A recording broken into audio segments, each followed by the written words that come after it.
Hey guys, Kim here. You are tuned back into Kim E, the Diabetes NP, and we are back for another commentary over the 2023 ADA Standards of Care. So, for those of you who don't know, for the month of January, what I plan on doing is giving my individual, my opinion, my thoughts, bringing up questions, um, my commentary over the newly released ADA Standards of Care.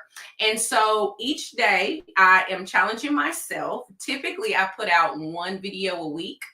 But this month, just to kind of kick it off, to be able to get all the standards completed in January, I'm doing 4 a week. So that's going to be Monday, Tuesday, Thursday, and Friday. And so if you have not already, go back, watch the first 4. That was last week. And this week we are covering 5, 6, 7, and 8. And so today, for this live, we are going to be talking about number 5, which is facilitating positive health behaviors and well-being to improve health outcomes.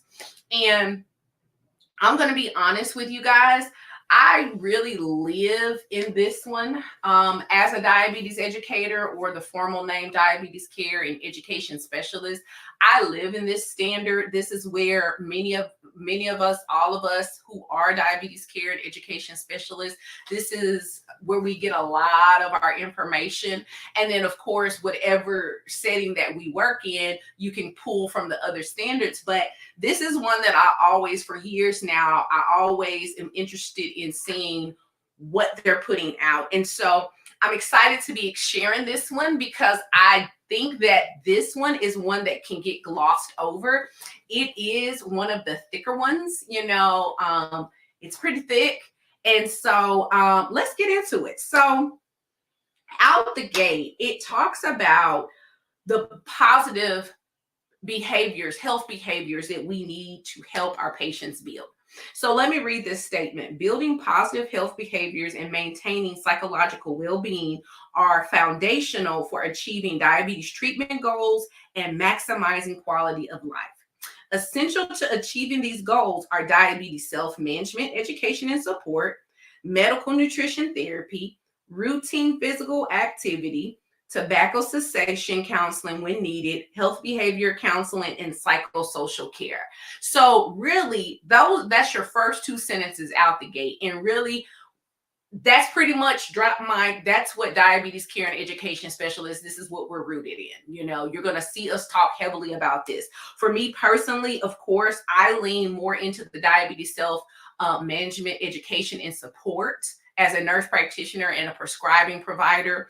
But you'll see many, of course, with dietitians, registered dietitian, nutritionists. Of course, medical nutrition therapy is their thing, their area, but we're all pretty much well versed.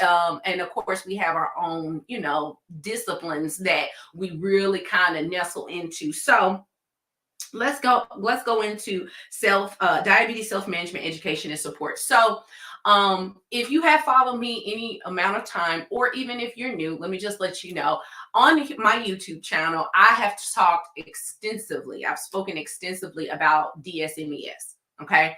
Diabetes self-management, education, and support, because everyone that is diagnosed with diabetes should have access to this, okay? And it is a formalized whole curriculum. There are, let me make sure I get this right. So the ADA has a program. You can have a program that is recognized through ADA, or you can get recognized through the ADCES, the Association of Diabetes Care and Education Specialists.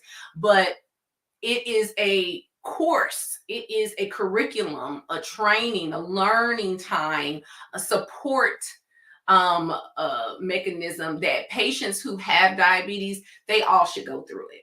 It really helps with the self-care behaviors. And I'm not going to get into it because, again, if you won't have questions, or if you're new to this, go and check out I have lots of resources over DSMES what it is, why it's important. So I'm just going to hit the high points here. But it does state that, like I said, all people with diabetes should participate in a DSMES program.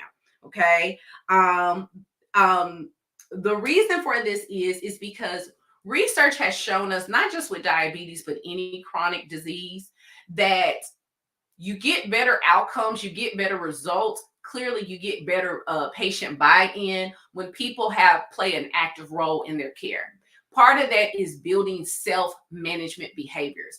How are people, like, people have to know how to manage on their end and do their part when it comes to managing their own diagnosis. This is, which I'm going to butcher it, so I'm not going to speak on all of it. But the ADCES has something called the ADCES 7, which are self-management, self-care behaviors. And it's things like taking your medications, physical activity, healthy eating, monitoring, reducing your risk, problem solving. These are things that our patients do need to know how to do, because we can't do those things for them. Okay. They spend the majority of their time away from us. And that's all patients, whether they have diabetes or not. That's why it's so important that, especially in chronic disease, patients have a good hold on their diagnosis. They know what to do. They know how to troubleshoot if they come up on a barrier or a problem. The more they know, the more that they can grow. So it talks about that. It does talk about there's 4 critical times where you should address and readdress the education and support. And I've spoken on this as well. There's 4 times. And so that would be at diagnosis. Clearly, it's new to the patient. So really going over like safety and management and, that would be a great time to run through those self-care behaviors. I'm trying to see it. I'm going to at diagnosis, I said annually, and or when not meeting treatment targets. So you want to revisit things every year. I think that goes without saying. But then also, like, when you have a plan and people are not meeting those targets, going back in, is there something that we're missing? Do we need to re-educate? Do I need to clarify? Because we should be progressive. Right. The 3rd time is when there are complicating factors. So I always like to think about, like, if people's diagnosis gets worse, or let's say you're dealing with someone who has diabetes, they are considered elderly, and then they start to develop cognitive impairment or dementia. You want to revisit that, you want to revisit the care plan. Y'all want to come back, have you a little patient provider huddle with the family or whatever support they have and the patient. Just because someone is diagnosed with dementia doesn't mean that they can't function on their own. But, being able to have that conversation with the patients, like, okay, there's some things that have now complicated your health now. And that could be another diagnosis. That could be maybe their basic needs are not being met. Maybe they're changing, something has happened, emotional needs factors. Maybe there's been a death in the family, and that person, it was a spouse, and that spouse was the person who typically kept up with all of their medications and took them to their doctor's appointments. That's considered a complicating factor as well. And then lastly, when transitions in life and care occur. So I'll often use the example of, like, when care team members change. You have people who retire, and maybe they have a new PCP now, or maybe they had to find a new endocrinologist because maybe they changed their insurance. That's a transition. There's a transition in care. Maybe there's, again, this is kind of overlapping with the complicating factors, but maybe they move. Maybe they were living independently, but now they're living with children. Maybe they're living with other family members. That's a transition. So those would be your 4 times when you would lean into, let's make sure these are critical times where we need to lean back into our DSMES. Okay. And just so you know, I am not going to go, because this is such a thick document, and I do want to encourage you all to read it for yourself. This is definitely one. Number 5, I say, if you can, read them all if you can over time.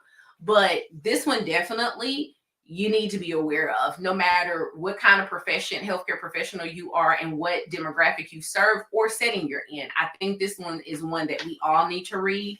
So I'm not going to read this word for word. This is not what my commentary is about, but I just want to bring out some like interesting things, some things that kind of stood out to me if I noticed any changes from year to year, and just kind of bring you up to, for those who are not kind of in it like I am, kind of bring that up to you all just so we can just have a conversation.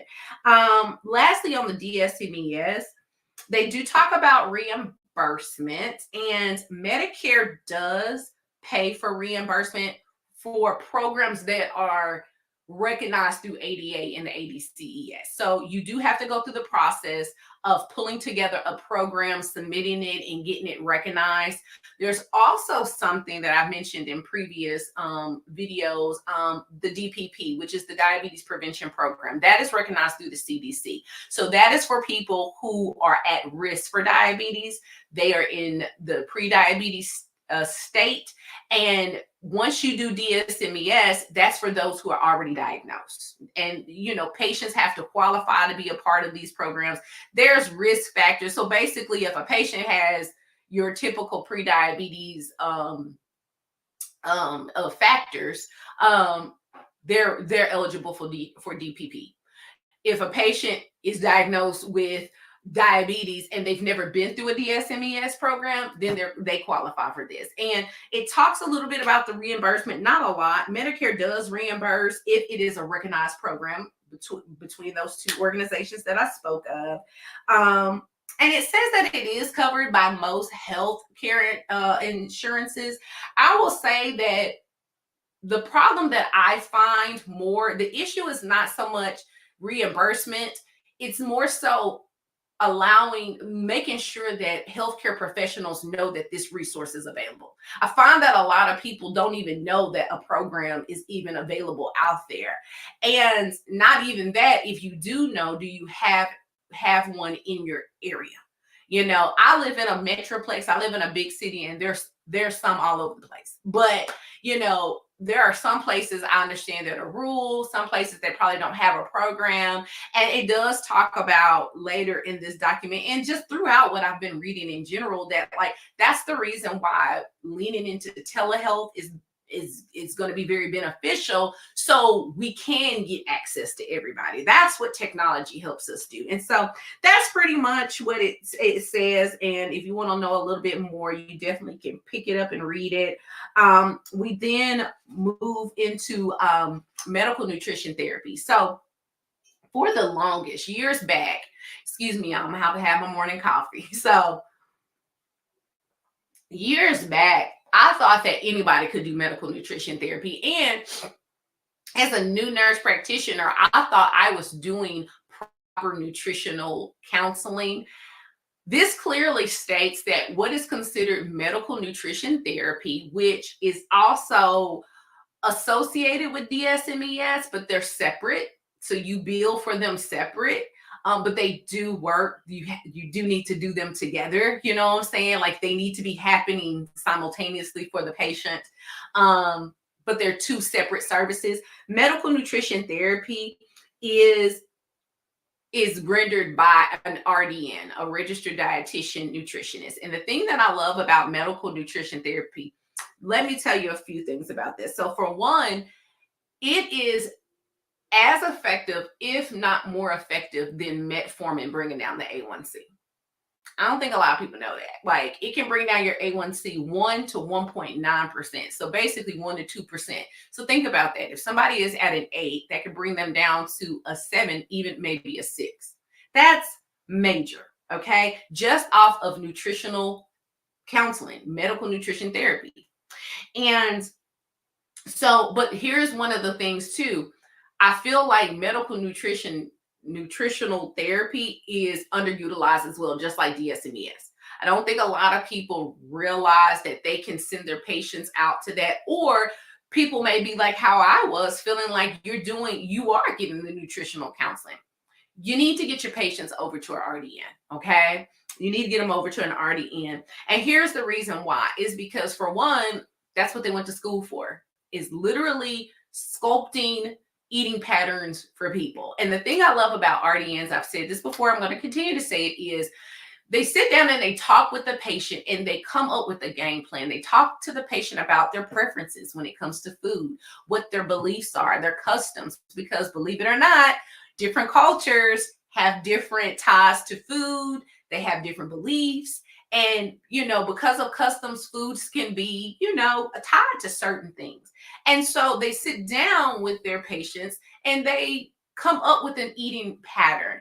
And I've said this before as well. We don't really use the language diet, because think about what that makes you think about when you think of diet. When I think of diet, I don't think of something that's going to be for a lifetime. I think of something that I'm doing right now so I can lose some weight right quick. And then once I get to my goal, if I get to my goal, then I'm going to go ahead and do whatever I want. No, it's really what we're looking for is not what kind of diet, but what's your eating pattern? What do you typically like to do? And what you typically like to eat? What is your eating pattern?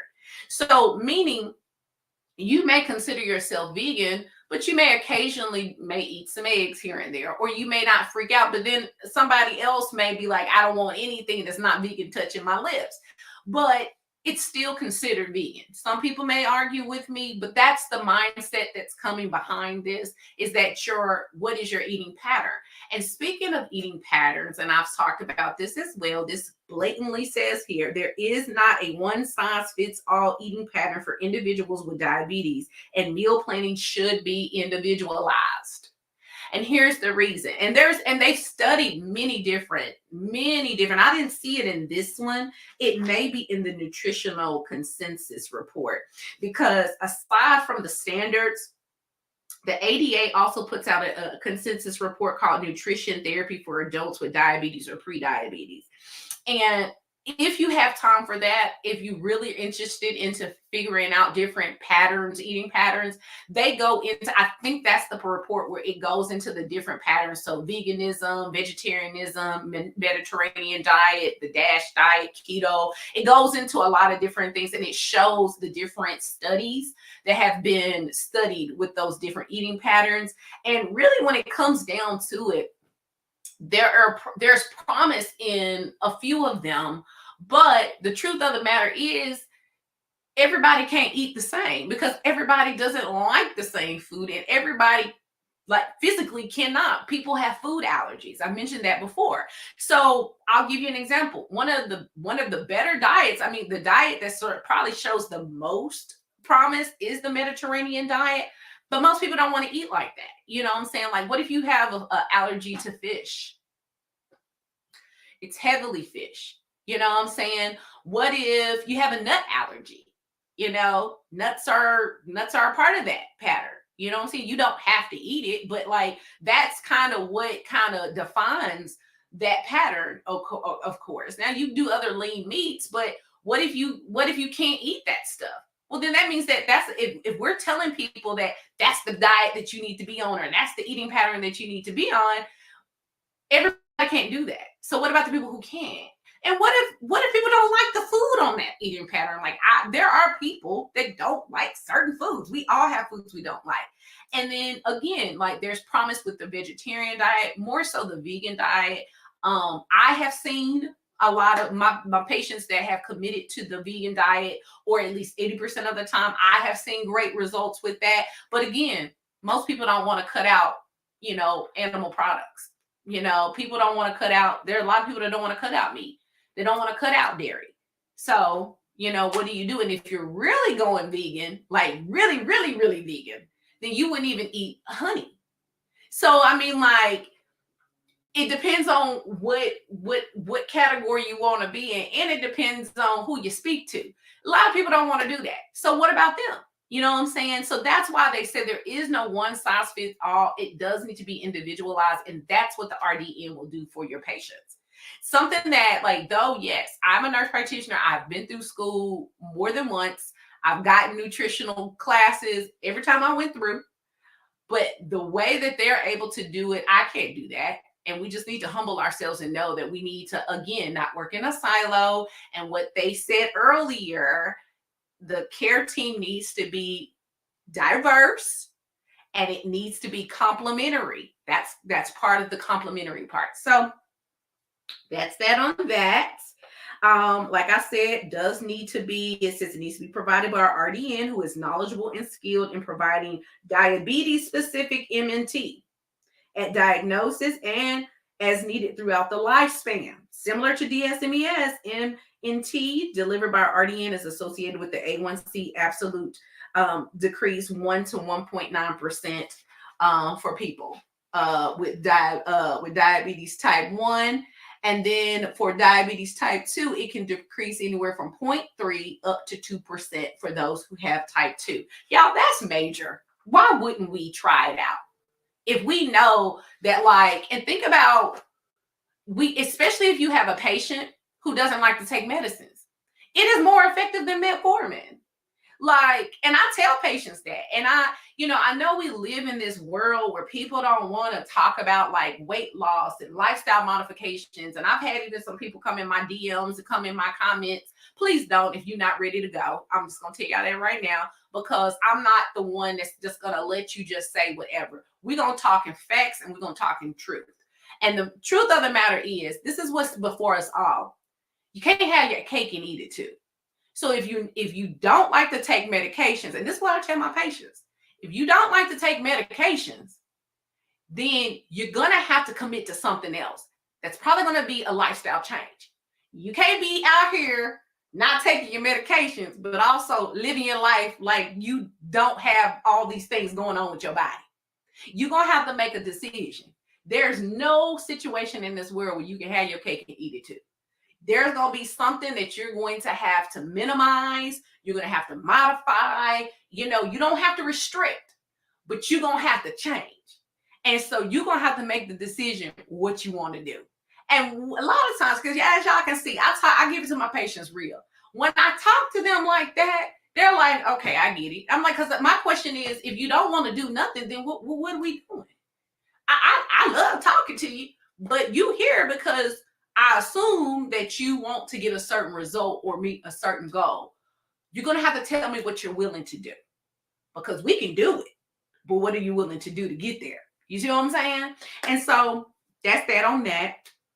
Let me run off to y'all what it states are the goals of nutrition therapy for adults with diabetes. There's 4 points here. To promote and support healthful eating patterns, emphasizing a variety of nutrient-dense foods in appropriate portion sizes to improve overall health and achieve and maintain body weight goals, attain individualized glycemic, blood pressure, and lipid goals, and delay and prevent the complications of diabetes. Second, to address individual nutrition needs based on personal and cultural preferences, health literacy and numeracy, access to healthful foods, willingness and the ability to make behavioral changes in existing barriers to change. Number 3, to maintain the pleasure of eating by providing non-judgmental messages about food choices while limiting food choices only when indicated by scientific evidence. To prove, and then number 4, to provide an individual with diabetes the practical tools for developing healthy eating patterns rather than focusing on individual macro and micro nutrients or single foods. Isn't that beautiful? Like, so when people come into my DMs being like, you don't need to be talking, that's fat shaming. I'm like, where is it fat shaming? Where are we fat shaming? At the end of the day, what this is saying is, at the end of the day, 2 + 2 = 4. If you want to live, like, let's say you got patients. I have plenty of patients flat out tell me they want to lose weight. Well, first off is you're going to have to take in less and you're going to have to burn more. You're going to have to get yourself in calorie deficit. And then once let's say you just want to maintain weight, well, you need to be able, there's a way that you eat and a way that you burn that you maintain your weight. It's just basic math. It's just basic math. If you are only burning 500 calories a day, that's extreme. But if you're only burning 500 calories a day because you're sedentary, or let's say whatever the sedentary calories are, but you're eating 3,000, how do you feel that you're going to lose weight like that? So you're going to have to decide, if I'm going to eat this 3,000 calories, which is still a lot of calories, I'm going to have to burn more than I eat. That's common sense. The thing that I love too about these goals is it says it maintains the pleasure of eating. When I read this years ago, a few years back, I think I almost leaped for joy inside, because there is a diet culture out there that literally makes people feel like they're eating grass and dirt. Like, if I'm gonna have to eat this way for the rest of my life, I'm gonna stay where I'm at, because at least I'll be happy. But this tells us right here, the goal is to maintain pleasure, and be able, so you can be able to go out with your friends and family out to eat. So you'll be able to, because eating is very social. It's very social. So you cut that out, you cut out a lot of social activities.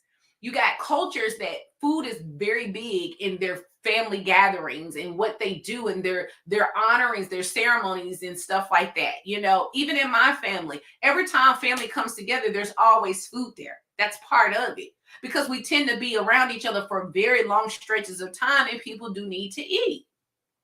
And that's just kind of, it's camaraderie. We cook together. All of this is about, that's just my family. And so I love that. I love that. I love that it's thinking about the cardiometabolic side of it. So making sure that not only is it about, it's not just about losing weight. It's about maintaining your getting to your target for glycemia, your glycemic target, your blood pressure, your lipid panel, because we know that's going to lead to cardiovascular disease. We know that. That's a direct link. We know that. And so I love that it's individualized. Number 2 talks about it addresses the individual nutrition needs based on the personal and cultural preferences, what the person can deal with. Some people, because of their decreased health literacy and numeracy, maybe they can't measure like the next person. Maybe they can't see. You know what I'm saying? Like me planning my meals for my family is going to be totally different for someone who is like 89 years old. And you individualize that. See how it's not one size fits all? So I love that. Love, love, love that. Then it does, while we're talking about, let's talk about weight management. And let me just say this, and I don't want this to be long. It's already 27 minutes. But I just have a lot to say about this, y'all. So y'all bear with me. But this whole culture, and as a matter of fact, I am going to probably later on make a video over my own health journey and how I have lost weight, not just once, but twice. At this point, I've probably total lost almost 80 pounds. And so I'm not a person who has always been just the healthiest, and I'm just speaking down to people. I actually know what it feels like to be carrying around a lot of extra weight. And I know the struggle, even as a person who's a healthcare professional that know all the facts and all the things and the data, still had weight issues. Even a person who was an athlete, and when I was in my teens and 20s, still struggled with weight. So I know the struggle. Not only does it do to you physically, but psychosocially as well. So I don't lean away from talking about weight management, but I do talk about it through the lens of that person as an individual. Okay. Because the truth of the matter is, and what it says here, and I always break it down to people like this, a little goes a long way. If you could just get just a little bit of weight off, that will increase your outcomes tremendously. And it says here in pre-diabetes, so if you're a person or you have a patient with pre-diabetes, the weight loss goal is 7 to 10% for preventing progression to type 2 diabetes. Think about that. Let's say we're at the top of that percentage, 10% of your body weight. So if you're a 200-pound person, if you lose 20 pounds, and I know for some people 20 pounds might be a lot, but it's really not. It's really not. It's really not. You can get, a lot of times, even if you are a person who is drinking a lot of sodas, if you cut sodas out, you'll drop 20 pounds. If you start doing baked food instead of fried food and fast food, you'll probably get that weight off. because your body's probably inflamed, has a lot of gunk and needs a detox. That alone, just detoxing your body, which you don't need to be doing these wild detoxes, but I'm talking detox like getting out all that bad stuff out of your body, by eating correctly and exercising, drinking water. You drink water more, you'll flush yourself out. And that alone, and that's just the beginning, right? That's for pre-diabetes. Those who have diabetes, for individuals with overweight and obesity with type 2 diabetes, 5% weight loss is needed to achieve beneficial outcomes in glycemic control, lipids, and blood pressure. Now, guys, this is based off of years of studies, landmark trials, landmark studies that base how we do all of diabetes. Okay, so 5%, let's go there. Let's say you 200 pounds. We've already said that 10% is 20 pounds. Well, 5% is 10 pounds. That's 10 pounds. You probably got that in water weight. And that's what I tell my patients. I'm like, if you start drinking more water, you probably gonna flush that right on out. Just imagine if you start walking 3 times a week for 30 minutes or an hour. So that's why then I get to see the wheels turning in my patients' heads. When I start talking to them like that, it's more doable than what you think it is. So don't fight it. Don't knock it till you try it. You know what I'm saying? So that's that. It has a really good chart in here for medical nutrition therapy recommendations that go a little bit more in detail with just like different, like the more recommendations. Again, I would say just don't stop here. Go to that consensus report. That will help a lot as well. I think we talked enough about eating plans. I'm trying to go ahead and move through because I don't want us to go too far over. I did highlight physical activity. I've already spoken about this, but the recommendation is 150. Most adults with type 1 and type 2 should engage in 150 minutes or more of moderate to vigorous intensity aerobic activity per week, spread over at least 3 days per week, with no more than 2 consecutive days without activity. Shorter durations, like a minimum of 75 minutes a week of vigorous intensity or interval training, may be sufficient for younger and more physically fit individuals. So basically what this is saying is this, that you need a minimum of 150 minutes of some type of physical activity, okay? And while we're talking about that, let me define what physical activity is, because when I say physical activity, people automatically assume it is exercise. Physical activity is a general term that includes all movement that increases energy use and is an important part of the diabetes management plan. Exercise is a more specific form of physical activity that is structured and designed to improve physical fitness. Both physical fitness and exercise are important. So I have typically worked with the elderly population, retired and elderly, and I tell them all the time, like, physical activity is not pumping iron necessarily. It's not, I'm not getting physical activity if I'm not on a treadmill. It could be you doing yard work, you planting flowers. Like, and I tell people this all the time, like, think about like how heavy a bag of mulch is, or like potting soil. That stuff heavy, y'all. It's heavy, okay? You try moving that from your car over to the front yard a few times. Tell me you don't bust out into a heavy breathing spell in a sweat, especially in the summer, and you dipping down and all that stuff like that. You're lifting your own body weight. You know what I'm saying? You're moving your bones.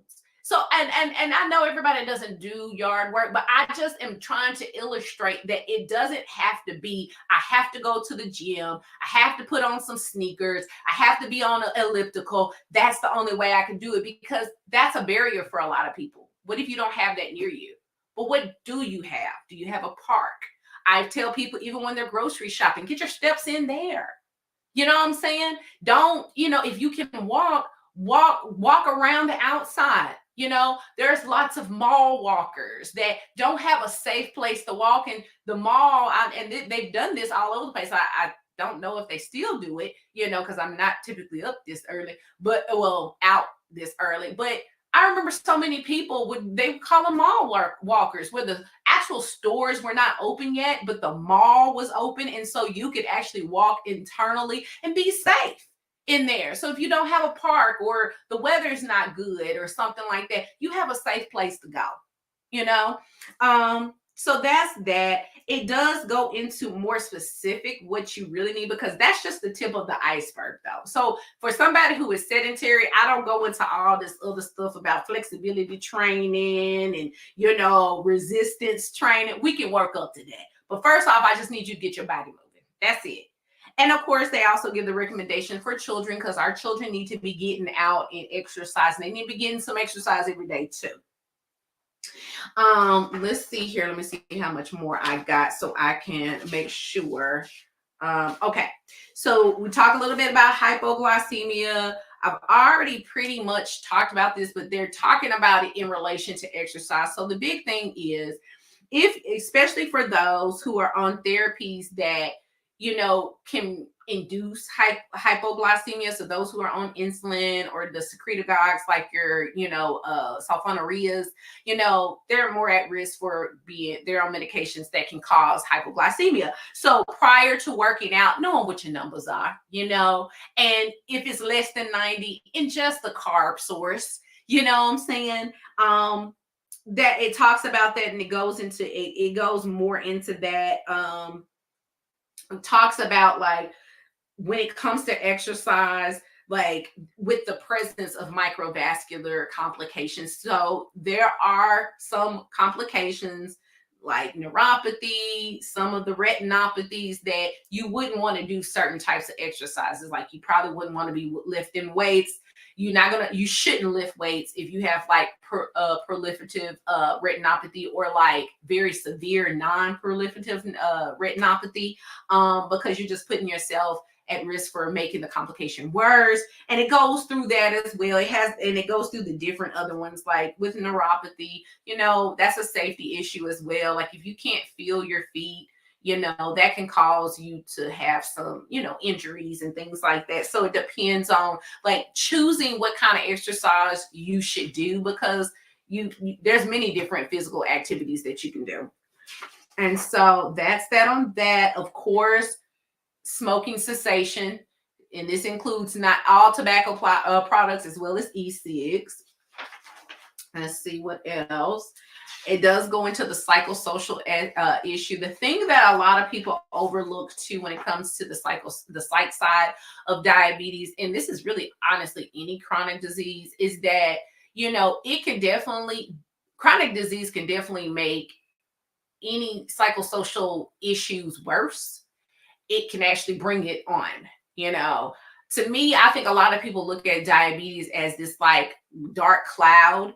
And so I think because there's a lot of images that people have from their life and people that they knew, people automatically think that, like, I've had people that like, they're like, I don't have diabetes because I don't have to take insulin. Well, that doesn't, there are people that really think that it's not diabetes unless you take insulin. There are people who think it's not diabetes unless you're getting your leg chopped off. You know what I'm saying? Let me not say it that way. You're getting amputated. I'm sorry, y'all. I just be saying stuff. So I'm not trying to sound insensitive. I'm sorry. But, but you do need to keep that in mind. You know what I'm saying? And really being able to, like, help people work through that. And the coping, that's another one of the ADCES 7 self-care behaviors, is coping, healthy coping, and then I think lastly, what I would like to talk about, I think this will be, well, not lastly, next to last, disordered eating behaviors. So believe it or not, you find a lot of disorder. Well, I think if you think hard about it, you can imagine how people will have a bad relationship with food with a diagnosis like diabetes. And you can find people who are anorexic, in type 1 and type 2. You can have people that, because they don't want to get their blood sugar up, or they're trying to manipulate their blood sugar, their eating is not helpful. And again, having that relationship with that RDN, doing medical nutrition therapy, and also checking in with your patient routinely, you'll be able to pick up on stuff like this. And so really, in this country in general, we have a very bad view in relationship with food. All of us do. Okay. We view food differently than other parts of the world do. And our portion sizes are off. The way food is just a part of life. You know what I'm saying? Food is attached to everything, every emotion. And so people can develop disordered eating, and you have to keep that in mind. Okay, so it talks about that. That's a good section to read. Really eye-opening there. And then lastly, two things. This right here, this chart is a great chart. I'm trying to get this in. It is a great chart. It is a great illustration. I'm a visual person, so maybe this may help you all as well, but it's the importance of 24-hour physical behaviors for type 2 diabetes. This is something that's very useful for my day-to-day work. But it goes through like sitting and breaking up prolonged sitting spells. I have on my Apple Watch, it tells me every so often. I have the stand goal on mine, and so the ring that you have to close every day, and it tells me to stand every hour. But it even tells you here that you really should not, like, anything that is more than 30 minutes is considered prolonged. So telling our patients that stepping, it says that an increase of only 500 steps a day is associated with 2 to 9% decrease of risk of cardiovascular comorbidities and all-cause mortality. So increasing our steps. Sleep, which is, I'll go ahead and kind of hop into this, like considering our sleep in 3 different ways: the quantity, the quality, and the chronotype. So it says here that long and or short sleep sleep durations can negatively impact our A1C. That's interesting. So what long is considered anything more than 8 hours, and what short is considered is anything less than 4 hours. So if people are not sleeping between 4 to 8 hours, anything on the other side, either way, it will negatively impact the A1C. That's very interesting. Then also quality is like irregular sleep results, and so you'll see a lot of my patients have issues with sleep. They have insomnia, they can't get to sleep, or when they get to sleep, they can't stay asleep, really dealing with diving into that. And this recommendation is that you should definitely investigate that more, because people should be able to have, good quality sleep for them. And then the chronotype, evening chronotypes, you're a night owl, you go to bed late, you get up late, may be more susceptible to inactivity and poor glycemic levels versus your morning chronotypes, which are early birds. They go to bed early and they get up early. So that's what that talks about.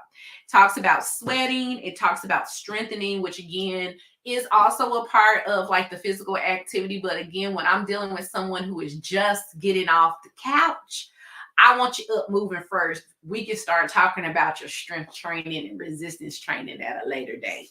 And so I don't even bring that up to them. But anyways, guys, that's all I got. Like that was enough. I mean, that was a lot. We're at 43 minutes. I really want to keep these under 30 minutes, but sometimes it's just not doable. This one was a big one, and this is one of the ones that, this is kind of where I live. So I was just like, I wanted to give a little bit more commentary there. But next up, we are going to do glycemic targets. And so I hope you guys like this one. If you did, give me a thumbs up, give me a like, give me a comment. If you're not already subscribed, please go ahead and subscribe to my YouTube channel, Kim E, the Diabetes MP. I put out all kinds of information for providers who manage those with diabetes. So I would love to have you over there. Again, if please feel free to follow me on all of the social media platforms. This is going out to YouTube right now, as well as LinkedIn and my Facebook group as well.